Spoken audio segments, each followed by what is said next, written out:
Welcome back to another episode. We appreciate you listening. As always, please like, subscribe, comment, and share. If you can for us, that'd be great if you could rate the podcast wherever you're listening. It does help us get seen in front of more people, as well as liking and subscribing if you're listening to us on a video platform, even though we have no video whatsoever. I want to thank Adam Chubbuck with Douglas Realty in Pasadena, Maryland. The website is tacmd.com. That's tacmd.com. You need someone you could trust in the real estate market if you were either buying or selling a home, and there's no better person right now to navigate you through the interesting waters of the real estate market right now than Adam. So go to tacmd.com. That's tacmd.com. Adam's actually going on a golfing trip with me at the end of October, so I'll let everyone know what that swing is like. And whether he's taking some of my money on the golf course or not through some side bets. We have an interesting topic, and I don't know whether to start with the lady and what she was, or whether to. I guess we should start with the arrest. Yes. Okay. So an Irish comedian, Graham Linehan, who is an Irish citizen, known for creating the British TV series Father Ted, The It Crowd, and Black Books. I'm basically reading off of whatever AI told me he is. Essentially, he was arrested on September 1st, 2025 in the UK. And so he was arrested at London's Heathrow Airport. He was detained on the suspicion of inciting violence under UK's Public Order Act, stemming from 3 posts he made on X, formerly Twitter, in April of 2025. These posts were critical of transgender issues and have been described in media and public discourse as mean tweets or offensive jokes. Linehan was questioned, experienced a health scare. His blood pressure spiked over 200. Why is that relevant? Gotta love AI here, right? Yeah. Released on bail with the condition that he refrained from using X while in the UK. He faces a further interview in October 2025. So I'll read the tweets. Essentially, the first tweet: if a trans-identified male is in a female-only space, he is committing a violent, abusive act. Make a scene, call the cops, and if all else fails, punch him in the balls.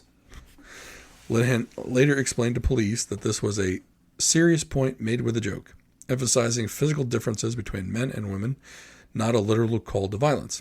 Second tweet: an aerial photo of protesters, likely transgender rights demonstrators, with the caption, "A photo you can smell," implying they were unpleasant or unhygienic.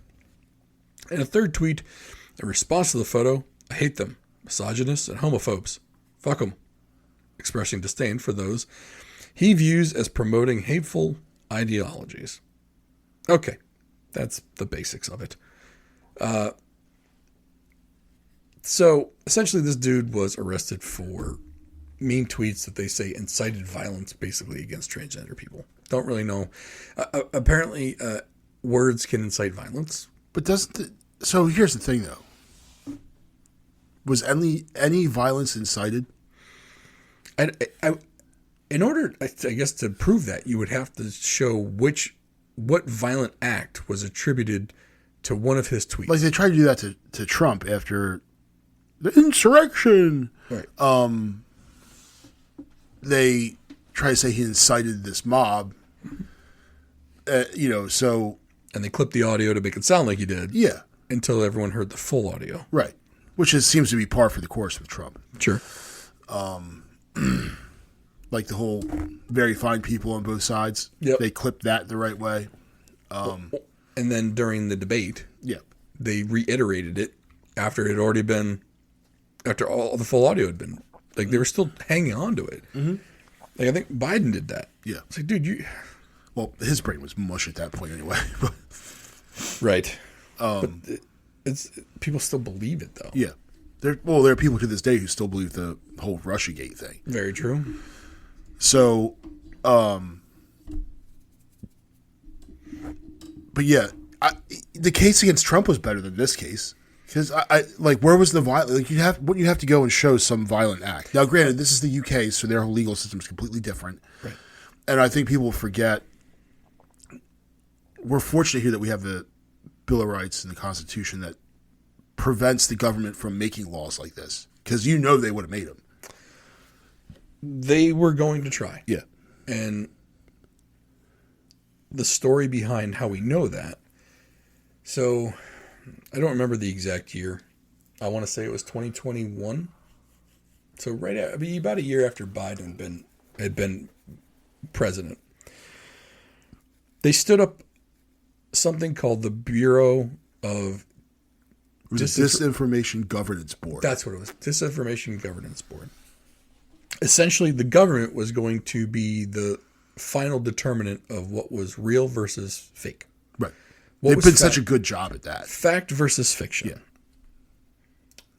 And we're going to tie this into the CDC later, by the way. Just remind me that we were going to tie in government truths to that. And the lady that was in charge of that Disinformation Governance Board, Bureau, whatever, was a woman named Nina Jankowicz. Well, I believe it was 9 months later they disbanded this Disinformation Governance Bureau. Pretty much once it became public. Well, yeah, because it was that unpopular. Yeah. Like, it was like, oh shit, this could sink us because this is anti-free speech. Yeah. And it was essentially instituting something from the book 1984. Now, government's going to be the bearer of all truths. Yeah, the Ministry of Truth. Correct. So she loses her job when they disband the whole bureau or whatever. And then she just kind of disappeared. Or so we thought. Mm-hmm. Little do we know, in the UK, they had something very similar. And I don't know the exact name of it. But there is an enforcement agency there that enforces what the government considers to be truth. And at the head of it, in the UK, of all places, is Nina Jankowicz. And so this person, and for people that don't think there are globalists out there, then explain to me how this woman leads this agency or bureau in America, in the United States of America. It gets dissolved, and she just happens to miraculously be in charge of something extremely similar in the United Kingdom. Mm-hmm. Who's mayor of London. The mayor of London and the prime minister also happen to be part of the World Economic Forum Young Leaders Group.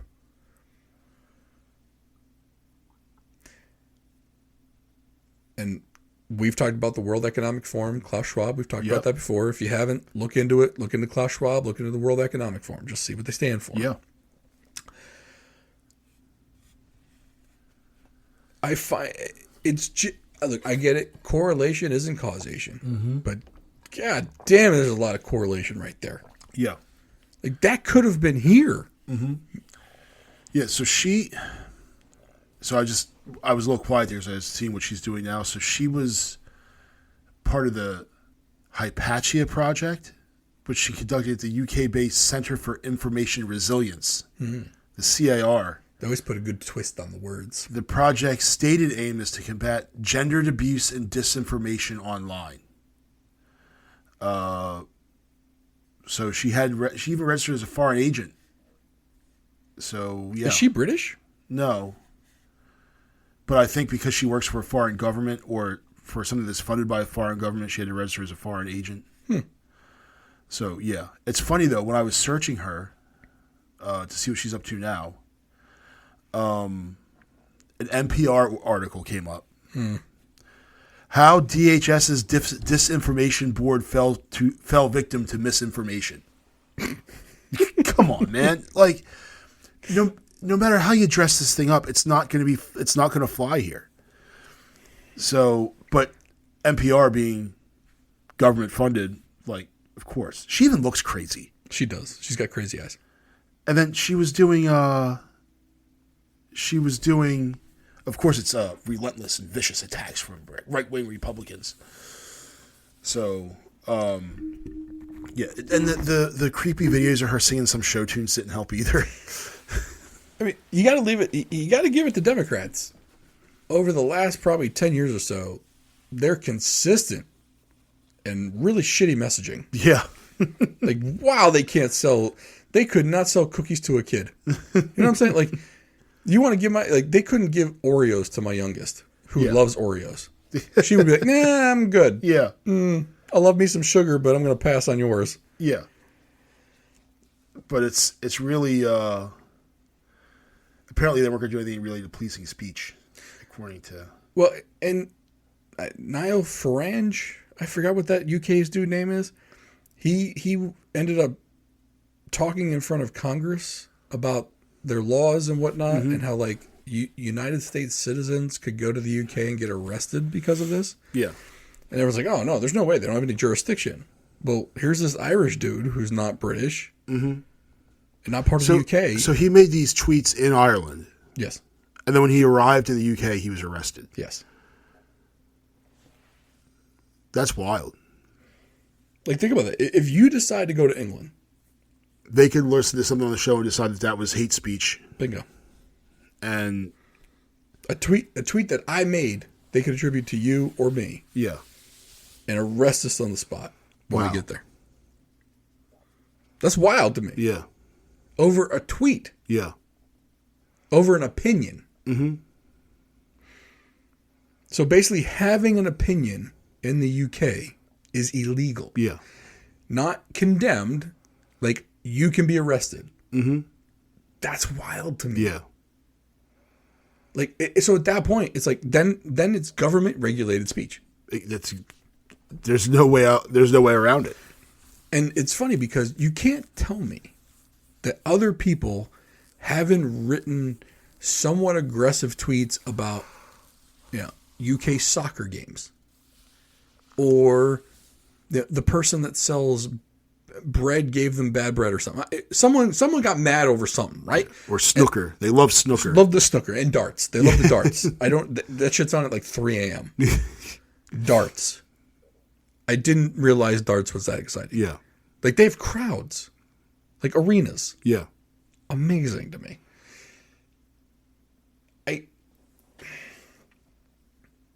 The fact that you can get arrested, like, people are getting arrested for those kind of tweets, though. Mm-hmm. Do those not incite violence? Or is it just if you don't like a tweet about a certain subgroup of people that just now happen to be a protected class? Yeah.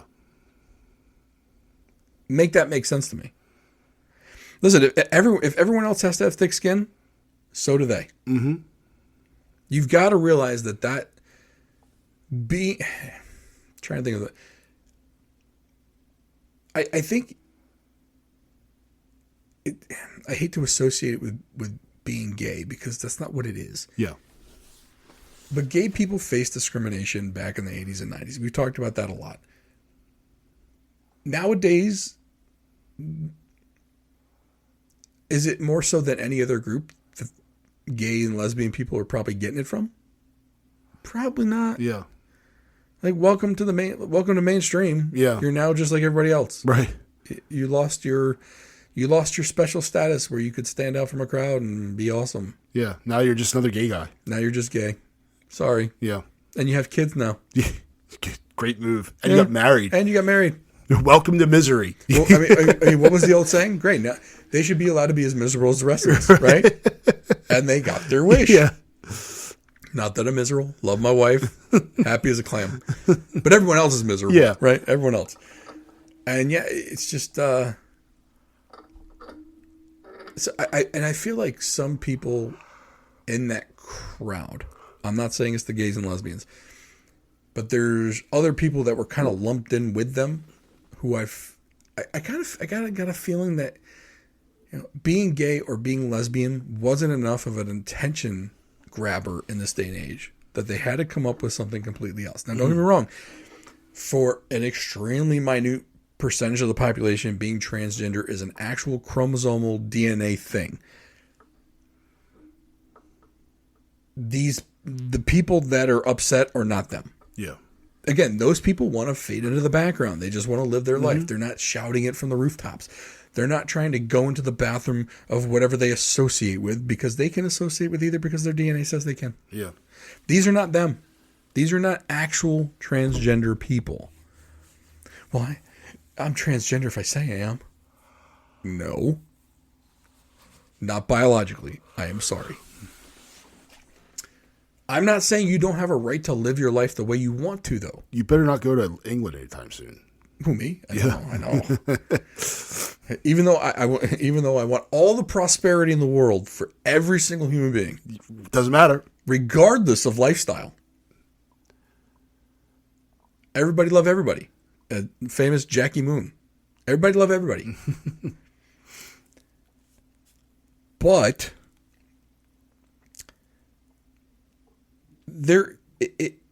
I think if you're just a transgender person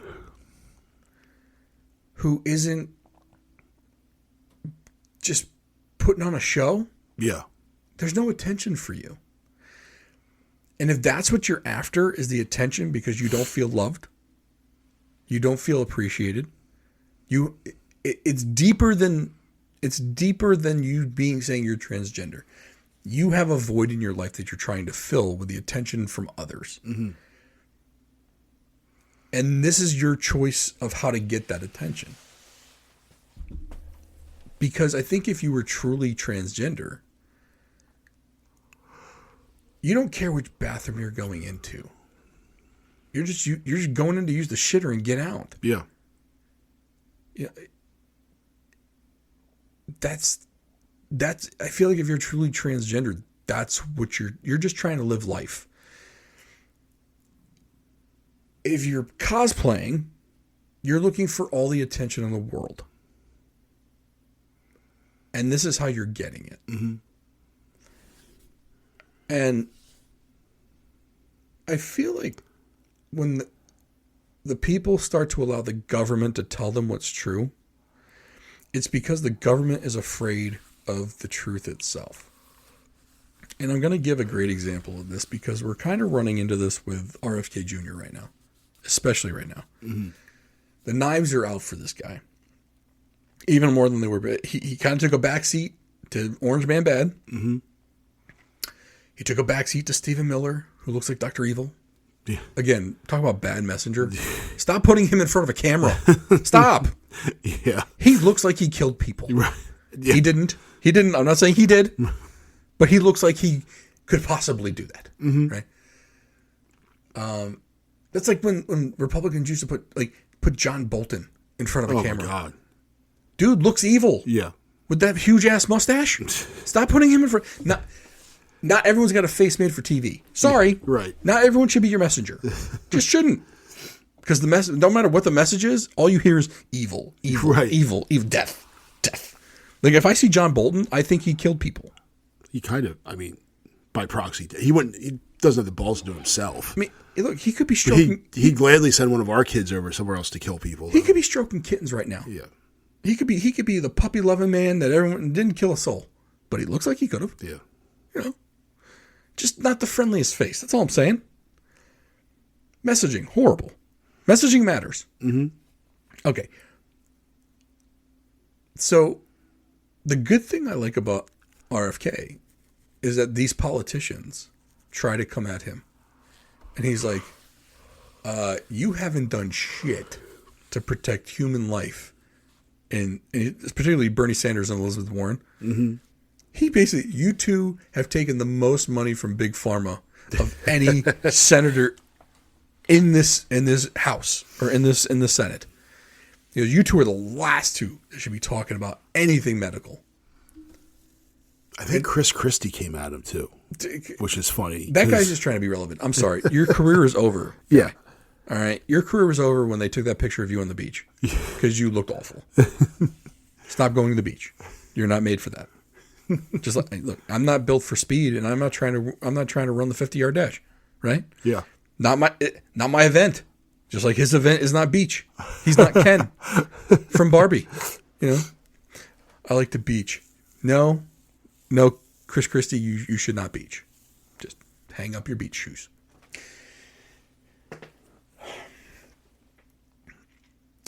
So essentially, RFK Jr. basically went to the CDC and said, hey, I want this group to look at real data as far as vaccines go.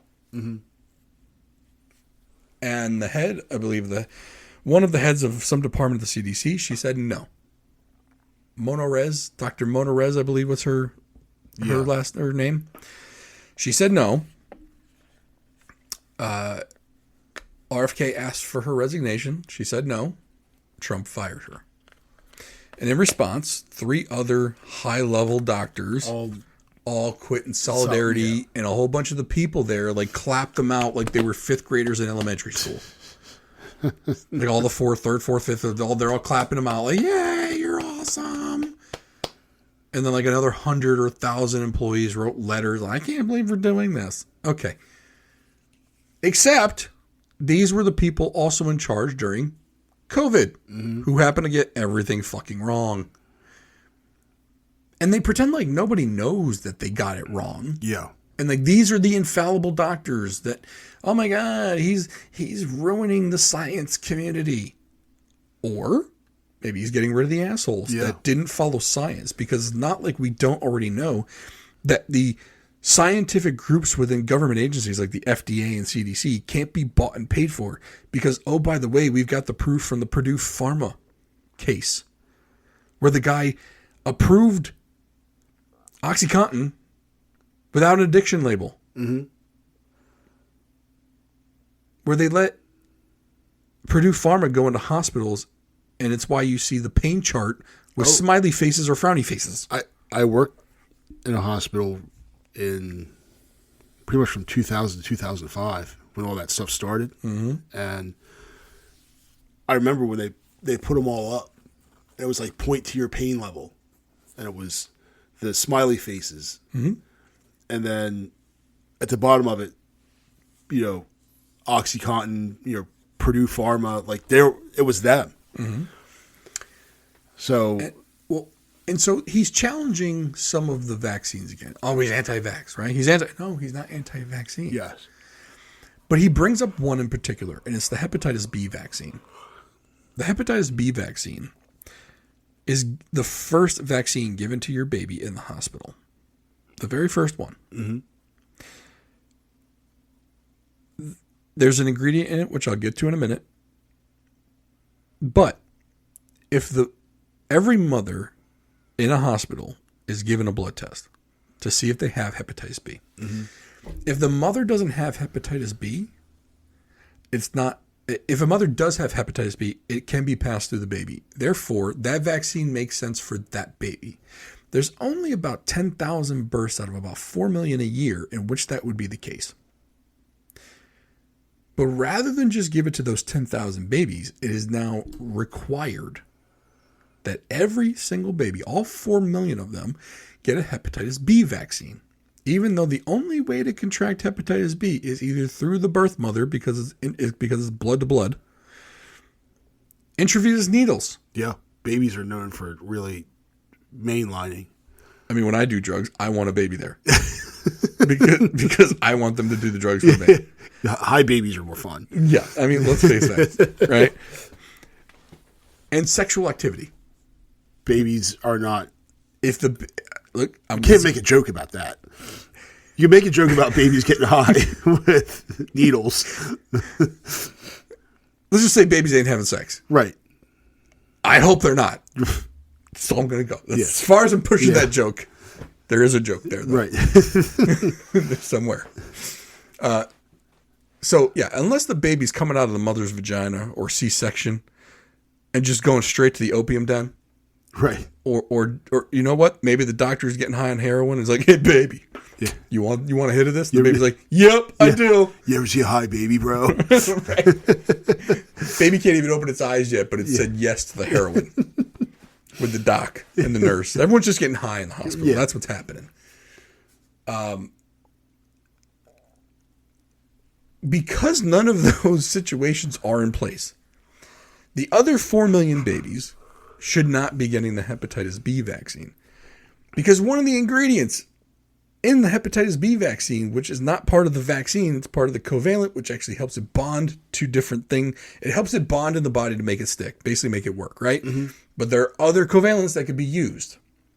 I believe it's have to make it do. I believe the word covalence from covalent bond. I don't really know. I'm not a scientist. Right.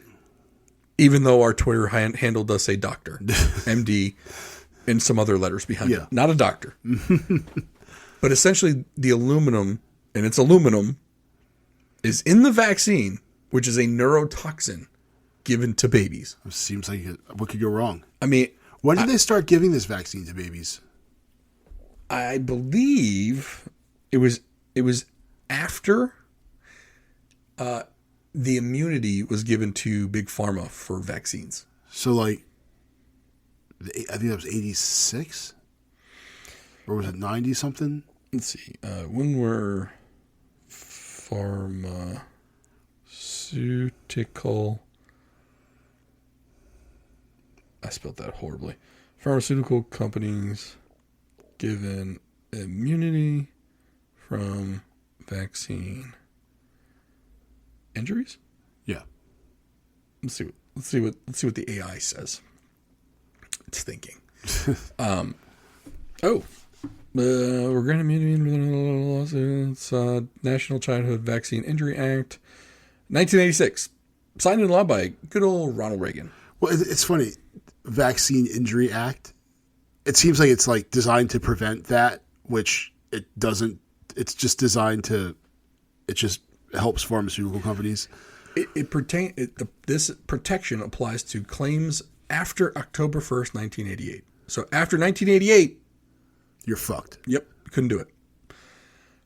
Apparently, it addressed a crisis in the 1970s and 80s when lawsuits over vaccines like DPT, and I'll get to that one in a minute, led to high-cost insurance issues and manufacturers exiting the market.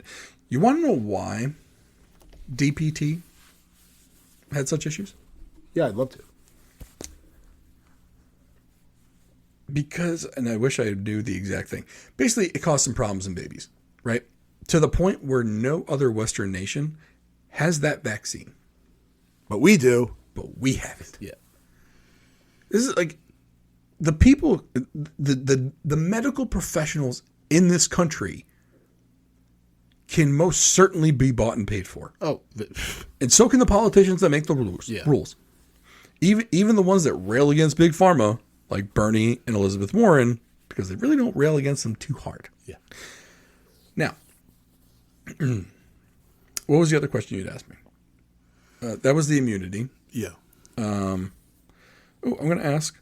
Okay, since 1986, how many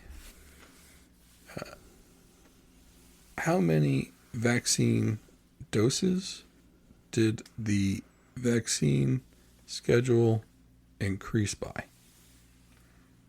Because that'll be interesting to see. Sure. Now they've got immunity. Did they push for vaccines to increase?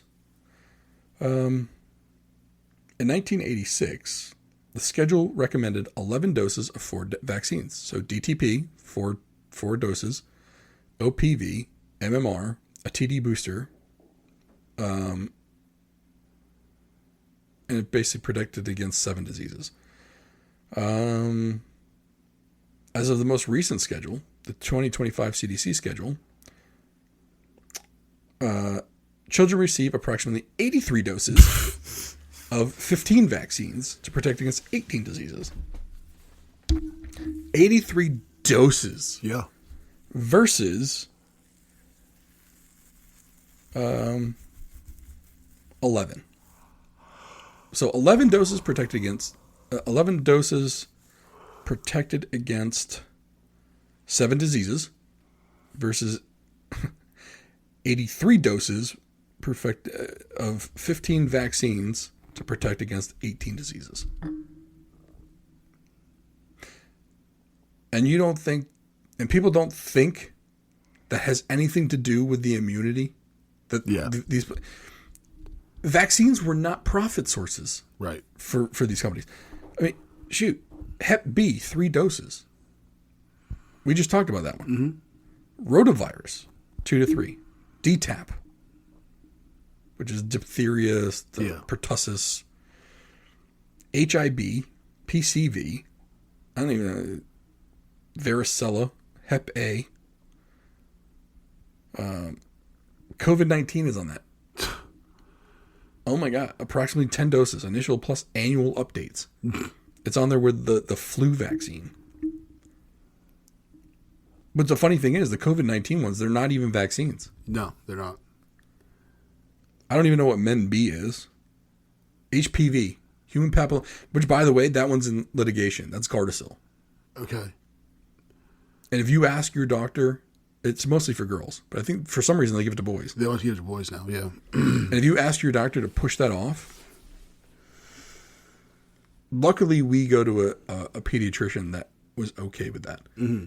But we also go to a pediatrician where if you don't follow the schedule, they can decline to keep you as a patient, which to me is mind-blowing. Right. Because it's almost like none of these doctors think that anybody can be corrupted, right? And I mean, in 1986, you got it for diphtheria, tetanus, and pertussis, DTP, which that one was pulled, and they ended up coming back with a different one. Mm-hmm. Polio, because we don't want that. Measles, mumps, rubella. I remember getting that in like middle school. Yep. Because the other part of it is now they give it to these kids sooner. Yeah. Like, they have the chicken pox virus or the chicken pox vaccine. Yes. Rather than just getting it. Yeah. And surviving. Yeah. We now have a vaccine for it, right? And the other thing that they don't mention is, though, if you got chicken pox, you were much less likely to get shingles. Yeah. Now you have a shingles vaccine. I mean, so now in 2025, you got the hepatitis B, which 3 doses. You get it at birth, 1 to 2 months, and 6 to 8 months.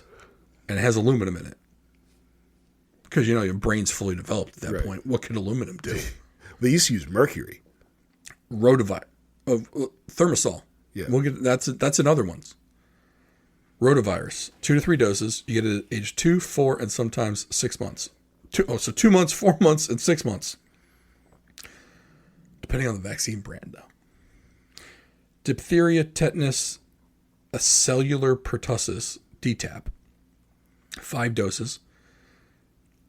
2, 4, 6 months, 15 to 18 months, 4 to 6 years. Mm. Hemophilus influenza type B, 3 to 4 doses. You get it 2, 4, 6 months, and 12 to 15 months. Pneumococcal conjugate, PCV, 4 doses, 2, 4, 6 months, 12 to 15 months. Like, they're getting this all before they're 1.5. Yeah. Influenza, of course, annual. Measles, mumps, rubella, 2 doses. You get it between 12 and 15 months, and then 4 to 6 years. I don't think I got that until elementary school. 4 to 6 years, like your kindergarten, first grade. Yeah. Not 4th or 5th grade, right? Varicella, which is chicken pox, 2 doses, 12 to 15 months, 4 to 6 years. Why are we giving it to kids that young? Hepatitis A, I don't even know what that is, but I imagine it's got to be similar to Hep B as far as transmission. Meningococcal, is that meningitis? Yeah. 2 doses, 11 to 12 years, 16 years. That makes more sense. Yeah. Tetanus, diphtheria, cellular pertussis again? Tdap? Didn't I already say that? Yeah. This is just 1 dose at 11 to 12 years. Why did they put that up at the top? So it didn't look like it was 6 doses? Human papilloma, HPV, 2 to 3 doses at 11 to 12 years old. That's like more of a sexually transmitted disease. Yeah. And it does say depending on age. But we've been pushing it off because we want them to be as developed as possible before they get as many of these as possible. Mm-hmm. RSV, which is respiratory syncytial virus, 1 dose within 1 week of birth during RSV season, or later if not given to the mother during pregnancy. So you give it to the mother and it just gets passed. I don't know. This is wild to me. Yeah. Okay. So the one he's really questioning, this is RFK Jr., is the Hep B. It doesn't need to be given to a kid at birth. Yeah. And because he's brought this up, mentioning the aluminum, mentioning it's not needed for a child. It's like the COVID vax when they were saying the kids had to have it. Why? Mm-hmm. They were not being affected by COVID. Right. We got to. And we gave it to our kids. We did too. Because we were afraid that the schools were going to be like, oh, if they don't have it, they can't go to school. Which at the time was legit because people were losing their jobs and all kinds of stuff over that. And it's wild because like they forced, the dudes in the military to get it. Nurses, doctors, military, teachers. And they were kicking dudes out of the military because they wouldn't get the vaccine. And it's like, wait, these guys are young for the most part. They're in good shape. They're probably not that high at risk of, having serious side effects from COVID. But nope, everyone has to get it. I got it 3 times. Like, I'll never do it again. And the doctor's like, did you get your COVID vax? Nope, not going to. I got the initial and I got the second. Yeah. My wife got the initial and the second. Same thing with the kids. Initial, second. Yep. One of us may have gotten a booster at one point. I did not let the kids get the booster. So maybe we didn't. I might have gotten the booster for work. And the funny thing, I posed this question on Twitter. I said, people lost their jobs over this. Yeah. The response was from someone, well, they should have picked different jobs. Motherfucker, these are nurses and doctors. Yeah. Like that's such a stupid, and they do that for all kinds of shit, but that's such a lowbrow argument. It's not an argument. Yeah. There's no fact based in that argument. It's emotional. Yeah. And like, But I remember, people putting on their Facebook pages like, I got the jab, I got the Fauci ouchie, bragging about it. The photos. Yeah. I got my vaccine. We can all do it. But even within the last couple of years, maybe the last 2 years, during, I don't watch a lot of live TV. Like, pretty much the only live TV I watch are games. I remember during the NFL games, there was the state coming out with did you get your COVID vaccine, Maryland? Pfizer did with Travis Kelce. Yeah. Travis Kelce. Yeah. Of course he took that money. Mm-hmm. We would take that money. Now, I would talk about the virtues of all these vaccines if Pfizer came with a check. That's changed my tune real fucking. Get your COVID shots, kids. Get your COVID shots. Yeah. Yeah. Need them. It's an actual vaccine. Yep. It prevents transmission. Safe and effective. Safe and effective. Brought to you by Pfizer. By Pfizer.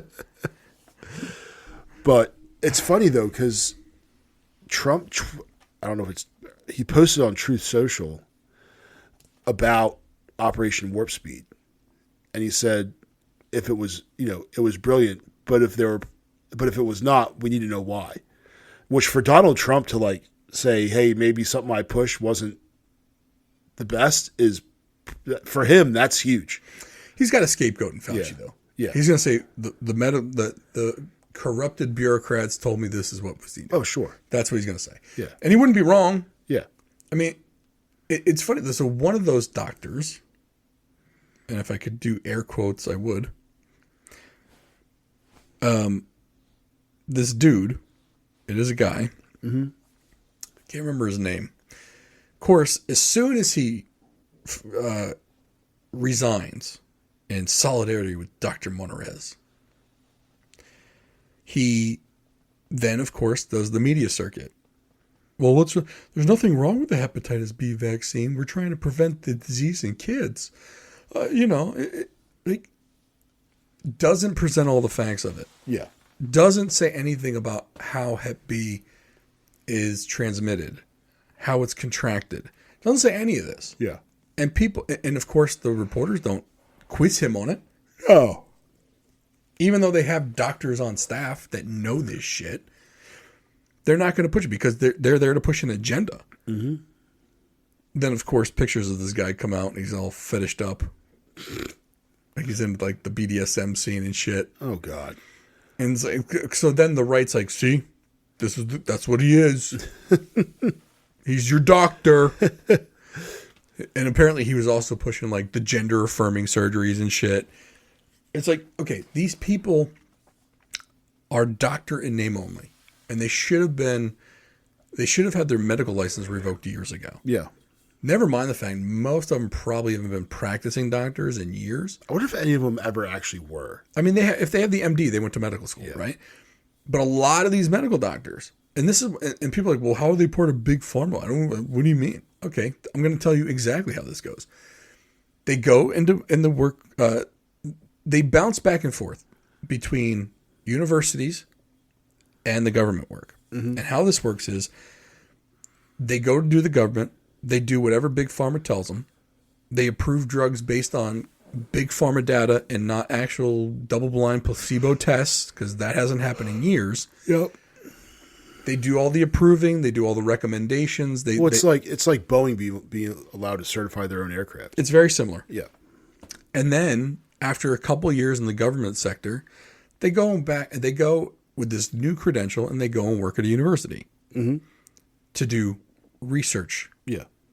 Well, research is funded by grants. And just guess who happens to fund the grants? The government or pharma? Pharma. Yeah. Or research institutes that are also funded by Big Pharma.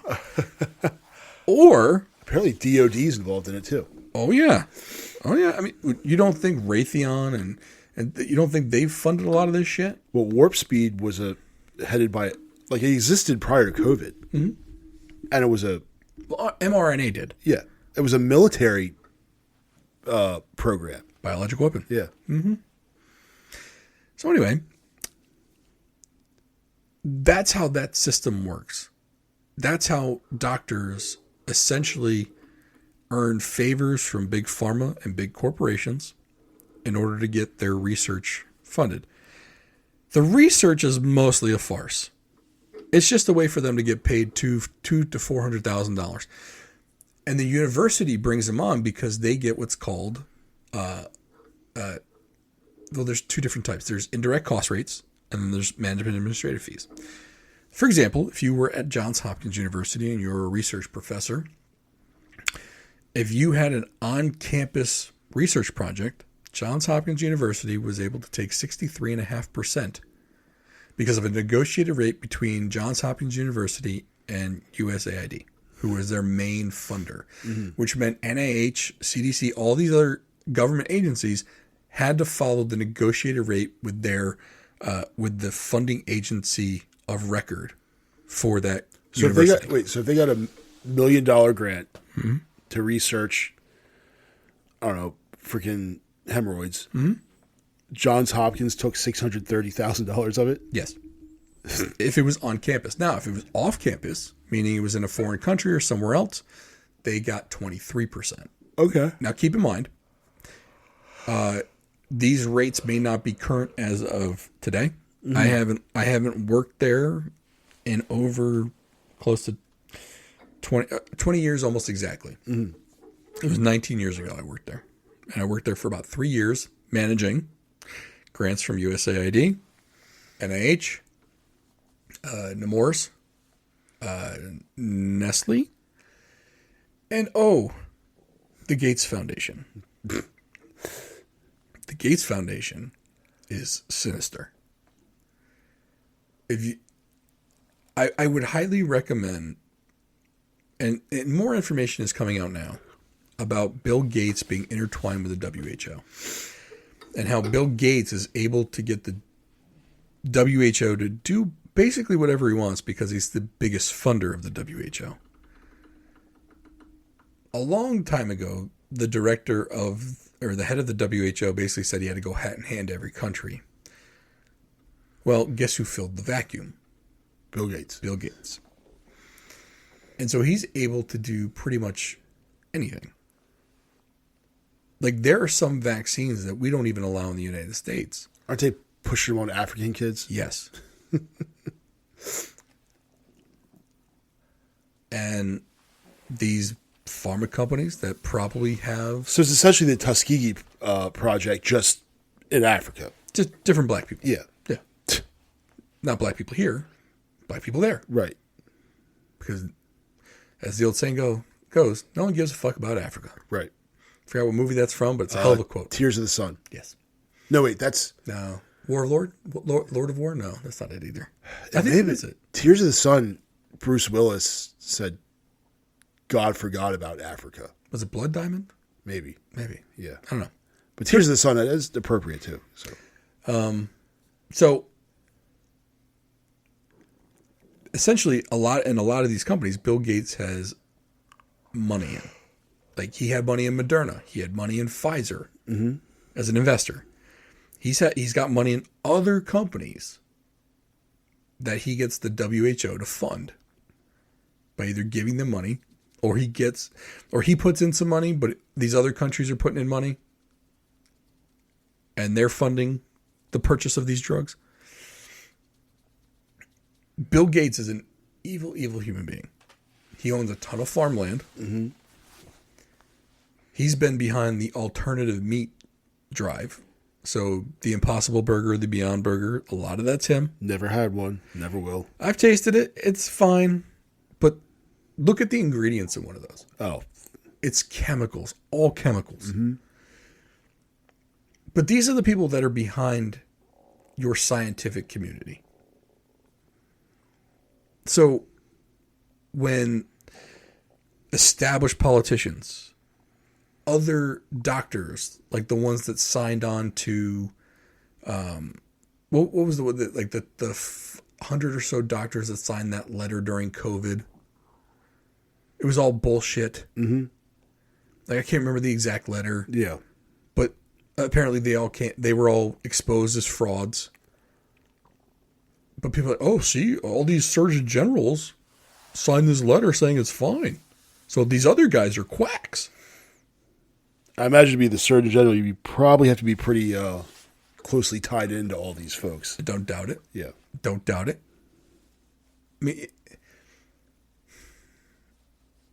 these people make it sound like these people are that altruistic that they couldn't have been bought off. Well, you want to know what? The ones that couldn't be bought off didn't make it to the position because the people doing the hiring hired the people that could be bought off. Mm-hmm. Shocker. I know that's news to a lot of people. Yeah. Like, oh, you're just being really cynical. Am I? Or is this the reality? And you're being naive? I don't know. I don't know what the real case is. But I think I put more money on my theory than yours. Absolutely. And so do you remember when RFK was in the presidential race? Mm-hmm. And his own family came after him? Yeah. Said all the bad shit about RFK. Guess what started up again this past week? More bad shit about RFK? By his family. You want to know who's bought... Here's the thing. You want to know who's bought and paid for? Who's been bought off? Look who's attacking him right now. Oh, yeah. The entire Kennedy clan apparently is bought off. Because they go, okay, well, who can we use that'll have the most credibility to talk against Bobby Kennedy? Well, his family, of course. Mm-hmm. RFK barely even talks to his family. Like, the funny thing is, you're gonna think the guy who was able to get big companies to clean up the Hudson River by taking them on, one of the biggest climate activists who actually did activism in courts to make these people pay to clean up the Hudson River. He's not trying to, like, and yes, he got paid to do it. Of course he did. Yeah. He was not doing it for free. But he still did it. Yeah. He's the bad guy. Not the Kennedy family who had two of their own sons assassinated because they were that well connected. Like, they greenlighted that. Or they pulled the Bernie, and basically someone showed the Kennedy family, we can get to you at any time, and they folded. Yeah. Just like Bernie did in 2016. I think that plane crash that John was in. Oh, you think, huh? Yeah. There's no way they messed with that plane Yeah. at a private airport with very little security. Didn't happen. All I'm saying, people, like, what is the problem with looking into it? Oh, well, we've already looked into it. But by who? Right. If the people that were bought and paid for looked into it, was it really looked into? Are the studies legitimate? Well, they were peer-reviewed studies. Peer-reviewed by who? Who are the peers? Who are the peers? Yeah. What payroll are the peers on? What payroll are the journals on that it's published in? You don't think those journals are owned by somebody big and powerful? You don't think that they didn't publish some studies because it was unfavorable to people that maybe they owed favors to? Or maybe their own interests? Like, I think people... people can call me over cynical, and that's fair. But people who call me over cynical have to admit they're overly naive. Mm-hmm. Because the truth is probably somewhere in the middle. And if he's willing to put in the work to research it, and it costs us a couple $1 million to do so, in a $6 trillion budget, I'm willing for that to go. I'm willing for a couple million to go for some studies to see if we've been lied to or not. Mm-hmm. And he's not even directing the studies. Yeah. Or the analysis. He's telling these people, go where the data takes you. I'm not involved. Just go where be scientists. Go where the data takes you. He's an anti-vaxxer. That's all they're going to go for. He's an anti-vaxxer. He's an anti-vaxxer. No, he's not. No, he's never come out against the principles of vaccines. It's always been, and they lumped him together with the guy that said vaccines cause autism. But here's an interesting part about that, though, is that autism rates spiked, like they shot up. And those kids that first started having it were born after 1986. Well, now what they're going to tell you is, though, and here's the counter argument. Well, more was known about it, so it was able to be diagnosed. Yeah. Whereas before it was undiagnosed. Right. And here's the thing. There's probably some truth to that, too. Mm-hmm. Because now it seems everyone's autistic. And they cast a wider net for it, right? Because now it's the spectrum. Yes. Well, okay, I'll give you that because that makes sense. And two things can be true at the same time. Yes. However, and I've said it, correlation doesn't equal causation, but it's worth looking into. But correlation deserves to be studied. Yeah. To see if the causation is there. You're not even willing to study it. Right. To see if the correlation and the causation go together. Yeah. Like, what is the harm in looking at it? Well, we already looked at it. Okay. Then guess what? Then you'll be happy to have it looked at again. Mm-hmm. Just to see if the people that did the original looking weren't fucking corrupt. Yeah. Because, oh, by the way, we now know for fact that these government scientific agencies can be corrupted. Yeah. And the thing is, like, the guy that came up with that study, like, oh, well, he came out and said he made it all up. Oh, okay. And that may be true. However, what could also be a possibility, you don't think they have enough money to have this dude, maybe he was on Epstein's Island. Maybe they have some compromat on him. Or maybe they said, hey, we killed the President of the United States. You think we can't kill you? So self-preservation will make you do a lot of shit. Oh, yeah. I guess I'm just kind of frustrated with all of it. Because, and don't get me wrong, he says some shit that is kind of out there. Like he was talking about Tylenol and pregnant women causing some shit. Mm-hmm. I'm like, okay, now we're going after Tylenol. Yeah. Which, look, if that's the case, great. But some of the same people that are hating on him for his stance on vaccines, and the thing is, it's not the vaccines, it's that covalent. Right. It's using mercury or aluminum or whatever because they said, oh, it can't get past the blood-brain barrier, which it can.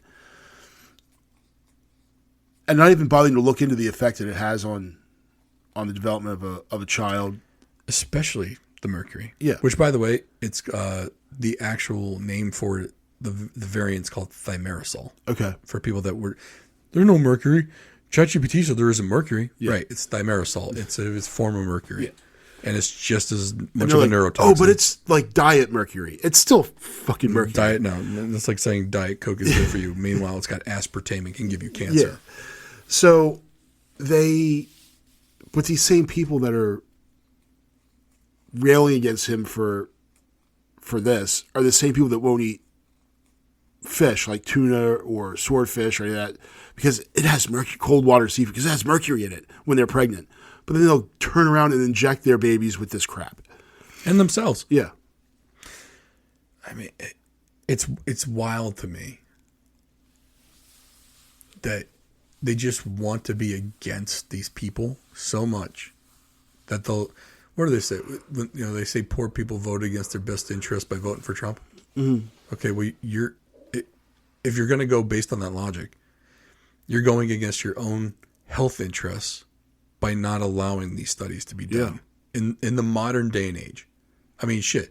Back in the day, people were convicted without DNA evidence. Well, DNA evidence came around, and people are being let out of jail because of it. Well, if we have technological advances that we can use in medical studies, why wouldn't we do that now?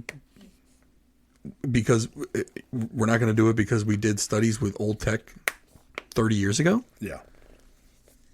It's like, come on now. Like you can't tell me the vaccine schedule that we said in the beginning of the show. 15 doses versus 83.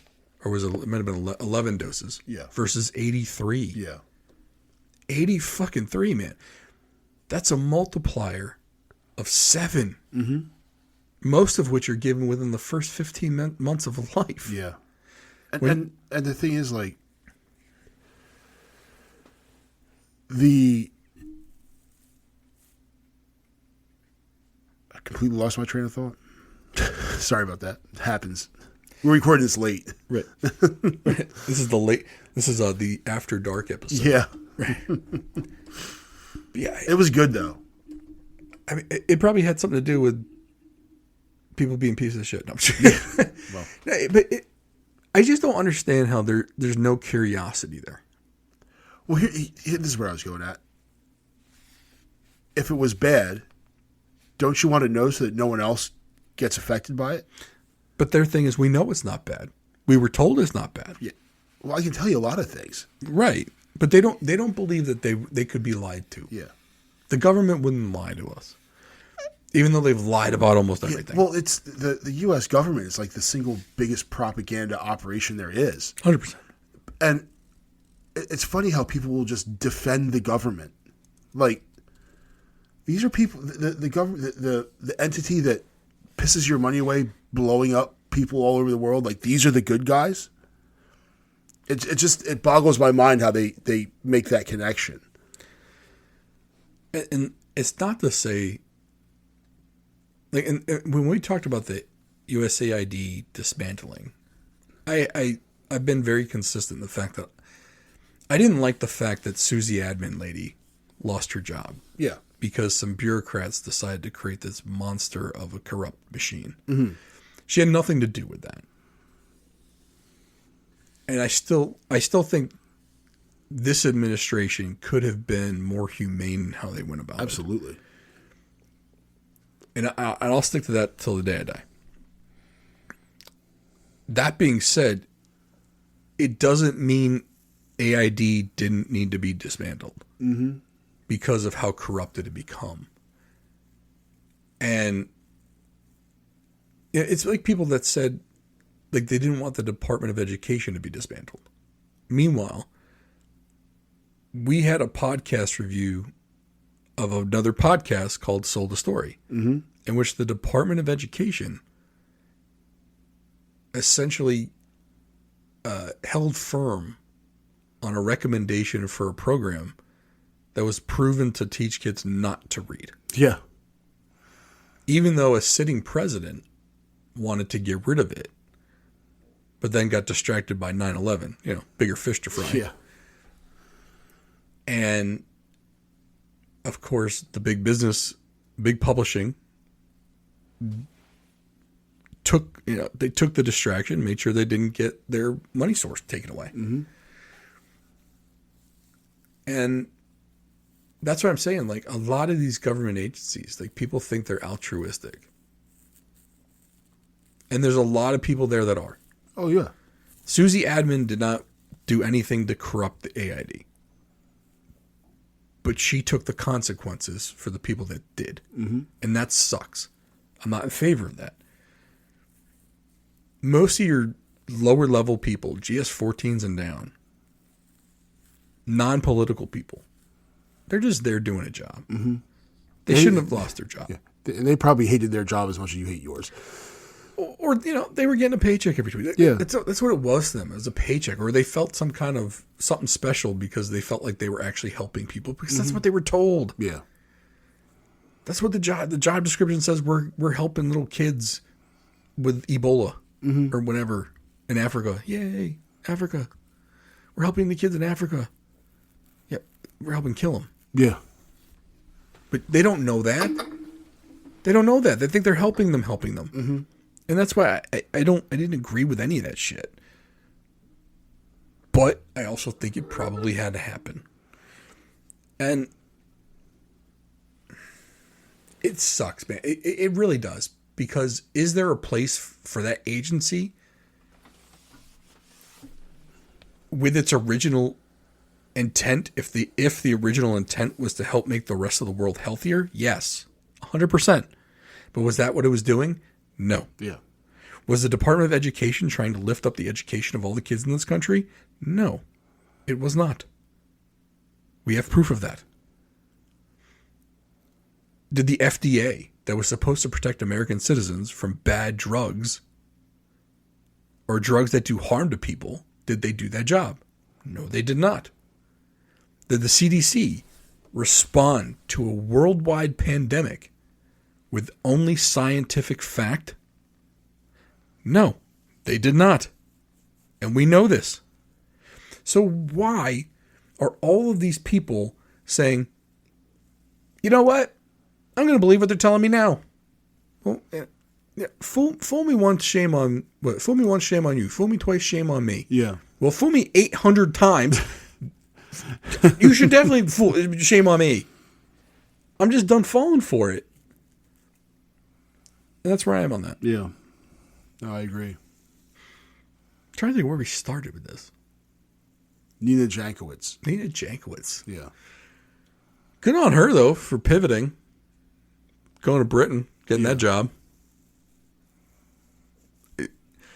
For people that don't think that there's some global elite pushing some kind of an agenda, that is your proof right there. And it's funny in how researching that we found NPR, which is a government-funded, it's not state radio, but it's the closest thing to it. How that fell to mis and disinformation. That's wild to me. Yeah. I just can't believe that she just happened to end up doing the same job in Britain. Mm-hmm.